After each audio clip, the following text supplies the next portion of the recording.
जय महाराष्ट्र. नमस्कार. मी मयांक भागवत. तुम्ही पाहताय आमचा विशेष कार्यक्रम बुरशीचे लाखो बळी.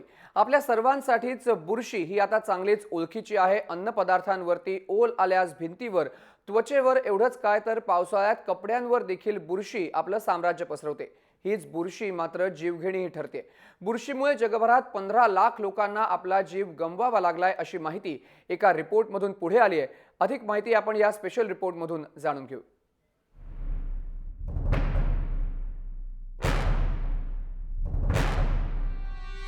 बुरशी ही आपल्या नेहमीच्या सवयीची अन्नपदार्थांवर, ओल आल्यावर भिंतींवर, त्वचेवर एवढंच काय तर पावसाळ्यात कपड्यांवर देखील बुरशी आपलं साम्राज्य पसरवते. हीच बुरशी जीवघेणी देखील ठरते. बुरशीमुळे जगभरात 15 लाख लोकांना आपला जीव गमवावा लागलाय अशी माहिती आता समोर आली आहे. मलेरिया आणि टीबी सारख्या संसर्गजन्य आजारांनी होणाऱ्या मृत्यूंची जेवढी संख्या आहे तेवढीच संख्या बुरशीमुळे होणाऱ्या मृत्यूंची आहे असा दावाही करण्यात येतोय. शास्त्रज्ञांना आतापर्यंत 2 लाख बुरशीच्या जाती ज्ञात आहेत. यापैकी सगळ्याच प्रकारची बुरशी मानवासाठी घातक नाही. अनेक जातींना तर औषधी गुणधर्मही आहेत. काहीच जाती मानवी आरोग्यासाठी घातक असल्याचं तज्ज्ञांचं म्हणणं आहे.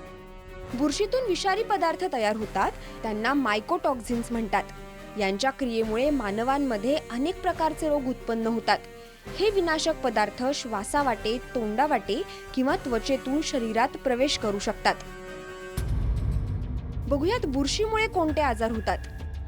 कर्करोगाला कारणीभूत सर्वात विषारी पदार्थ ॲफ्लाटॉक्सिन हा बुरशीतूनच तयार होतो. श्वसन समस्या, घरघरणं, श्वास घेताना त्रास होणं, दम लागणं, नाक बंद होणं, सायनसचा त्रास, कोरडा खोकला, नाकात किंवा घशात खाज येणं. डोळ्यांचा त्रास, जळजळ, डोळ्यांमधून पाणी येणं किंवा डोळे लाल होणं. त्वचेचे आजार, त्वचेवर पुरळ उठणं, त्वचेला खाज येणं. रक्तामध्येही संसर्ग होतो. दमा रुग्ण आणि लहान मुलांसाठी बुरशी अधिकच घातक असते. पोटात गेल्यास जुलाब आणि पोटदुखीचा त्रास होतो. बुरशीचा विपरीत परिणाम इमारती आणि पिकांवरही होतो. याचमुळे बुरशीचा संसर्ग होऊ नये याची काळजी घेणं गरजेचं आहे. ब्युरो रिपोर्ट, जय महाराष्ट्र. तर आपण बऱ्याच वेळेला डॉक्टरकडे जातो आणि डॉक्टरला सांगतो, डॉक्टर बुरशीसारखं काहीतरी वाटतंय, किंवा डॉक्टर म्हणतात की हे फंगल इन्फेक्शन आहे, आपण याच्यावरती औषध देऊ. मात्र काय नक्की ही बुरशी करू शकते ते आपण या रिपोर्टमधनं पाहिलं. आपण ह्याच मुद्द्यावरती चर्चा करणार आहोत. आपल्यासोबत पुणे स्टुडिओमध्ये डॉक्टर प्रमोद उमरजी आहेत, MD जनरल फिजिशियन आहेत. तर डॉक्टर शमा विभाकर आपल्यासोबत मुंबई स्टुडिओमध्ये आहेत, त्वचारोग तज्ज्ञ. डॉक्टर उमरजी, मी पहिल्यांदा तुमच्याकडे येतो. आपण जर पाहिलं तर 15 लाख लोकांचा बळी या बुरशीने गेलेला आहे. बुरशी म्हणजे सामान्यतः आपण इग्नोर करतो, लक्ष देत नाही तिच्याकडे. मात्र कुठेतरी असा विचार आता करावा लागेल की बुरशी सुद्धा जीवघेणी ठरते.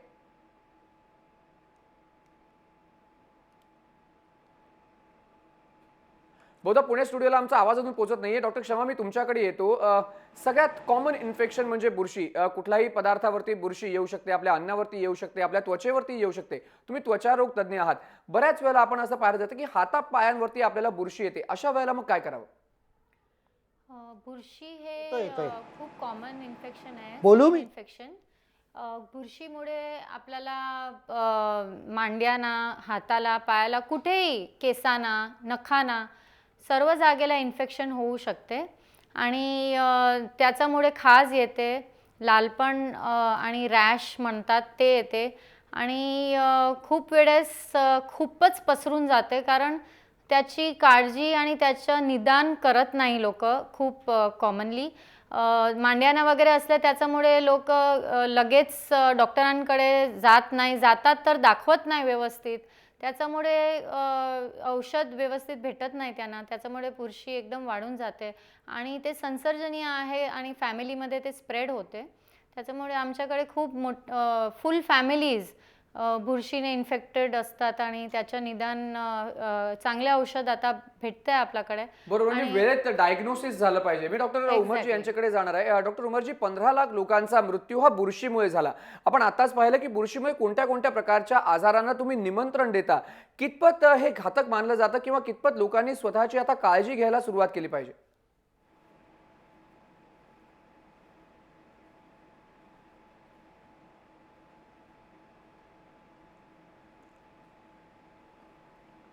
आपला प्रश्न पुढे ऐकून.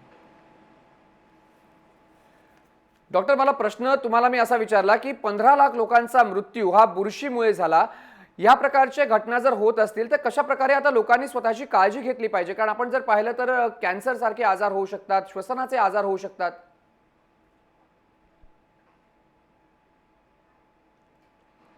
हे जे कबूतर आहेत त्यांची जी विष्ठा असते, पिजन ड्रॉपिंग्स, ती जमिनीमध्ये मिसळते. त्याच्यापासून क्रिप्टोकॉकस निओफॉर्मान्स हे होऊ शकतो. आणि युकॅलिप्टस किंवा निलगिरीची जी झाडं आहेत त्याच्यापासून क्रिप्टोकॉकस गॅटाय म्हणून इन्फेक्शन होऊ शकतं. आणि नंतर हे जे अफ्लाटॉक्सिन आहे हे म्हणजे पीनट्स उर्फ शेंगदाणे, नंतर कॉर्न उर्फ मका, आणि ह्यामधून स्प्रेड होऊ शकतं. तर त्यामुळे ह्याला बुरशी आलेली नाही ना हे पाहणं आवश्यक आहे. तसंच टॉयलेट्समध्ये ओल नको आपल्या, त्या ओलीवर बुरशी चढू शकते. आणि ओव्हरऑल स्वच्छता महत्त्वाची आहे.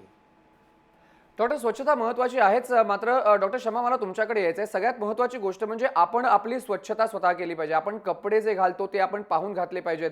कपडे फार जुने नाही राहिले पाहिजेत. आपण जर बाहेर पडत असू किंवा आपण रोजचे जरी कपडे घालत असू तर कशा प्रकारचं क्लोदिंग याला तुम्ही म्हणू शकता? कारण बऱ्याच वेळेला आपण पाहतो की जर आपण कपडे घातले आणि जर त्याला बुरशी असेल तर बट ऑफकोर्स आपल्याला सुद्धा इन्फेक्शन होणार आहे. बरोबर आहे ते.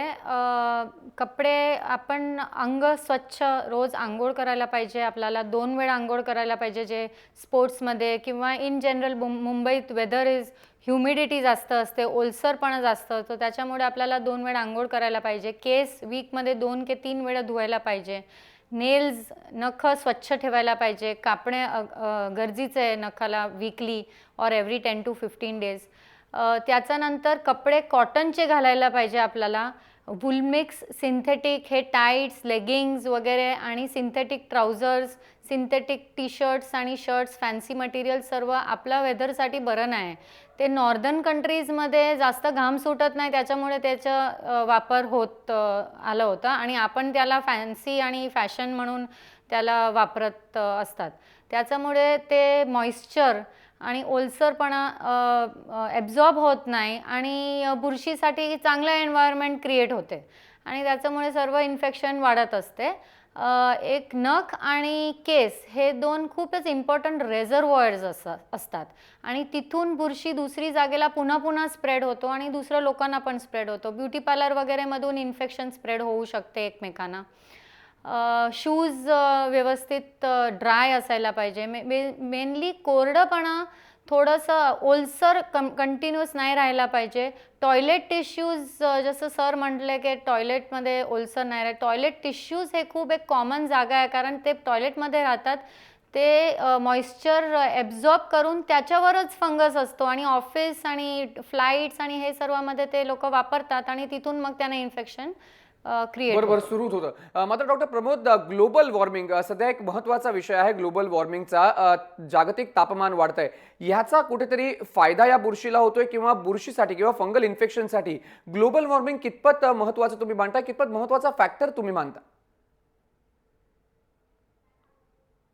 ग्लोबल वॉर्मिंगमुळे आपलं वातावरणाचा सगळा समतोल बिघडलेला आहे. आता यावर्षी अत्यंत पाऊस सगळीकडे चालू आहे, त्यामुळे बुरशी सगळीकडे वाढलेच आहे. तर ग्लोबल वॉर्मिंग आपल्याला सिरियसली घ्यावं लागेल. मध्ये मध्ये दुष्काळही पडतो खूप 2-3 वर्ष आणि आता अतिवृष्टी झालेली आहे. पण डॉक्टर, तुमच्याकडे तुम्ही स्वतः MD फिजिशियन आहात, जनरल फिजिशियन. तुमच्याकडे काही पेशंट्स येत असतील ज्यांना बुरशीचा त्रास असू शकेल. तुम्ही त्या पेशंट्सबद्दल काय माहिती देऊ शकता किंवा कशा प्रकारचे पेशंट जे आहेत ते तुम्ही पाहता ज्यांना खास करून अंगावरती बुरशी असेल किंवा त्यांना बुरशीचा त्रास असेल?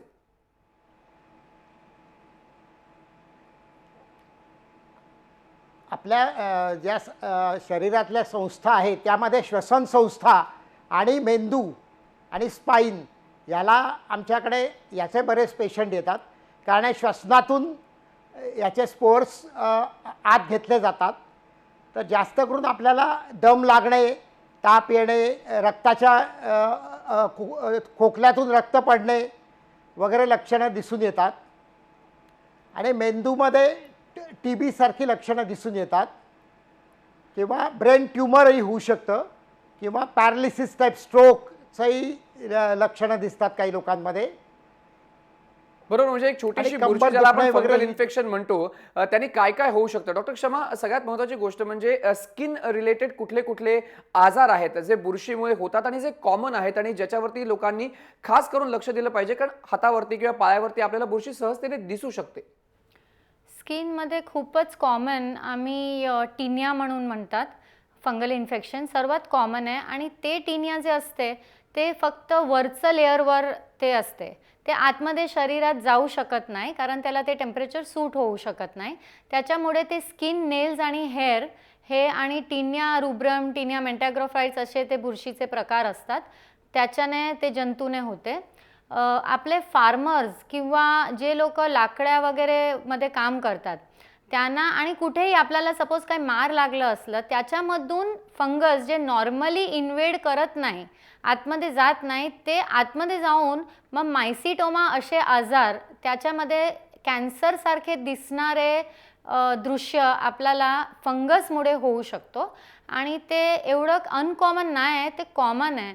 आणि आता खूप वेळ आम्ही बघितलं आहे की इन्फेक्शन म्हणजे ताप येणं आणि दुसरं काही बॅक्टेरिया वगैरे आयसोलेट नाही झालं, आपण टेस्ट करत राहता, ब्लड कल्चर करतो आणि त्याच्यात काय नाही आलं तर फंगल कल्चर हे एक इम्पॉर्टंट आहे, कारण फंगसमुळे पण आतमधले दुसरे आजार असतात आणि ते most commonly hospital acquired infection, आणि ज्यांना खूप सारे अँटीबायोटिक ऑलरेडी भेटले आहे आणि त्यांना इम्युनिटी पण कमी झाली आहे, किंवा HIV एड्समध्ये इम्युनिटी कमी झालेल्यावर सिस्टमिक कॅन्डिडायसिस म्हणजे सिस्टमिक म्हणजे आतमध्ये रक्तामध्ये कॅन्डिडियल म्हणजे बुरशीचं इन्फेक्शन होते, and that can be life threatening, त्याच्यामुळे आपला जीव जाऊ शकतो. बरोबर, म्हणजे बुरशी ही जेवढी वाटते तेवढी साधी नाहीये, लाईफ थ्रेटनिंग, ज्या प्रकारे डॉक्टर म्हणाला की ह्याच्यामुळे जीव जाऊ शकतो आणि 15 लाख लोकांचा जीव गेलाय असा स्टडी आहे. आपण ब्रेक नंतर आणखीन काही मुद्द्यांवरती चर्चा करणार आहोत की कशा प्रकारे आपण स्वतःला ह्याच्यापासून थांबवू शकतो किंवा प्रिव्हेंट करू शकतो. एका छोट्याशा ब्रेक नंतर आपण परतूया. तुम्ही कुठे जाऊ नका, पाहत राहा जय महाराष्ट्र.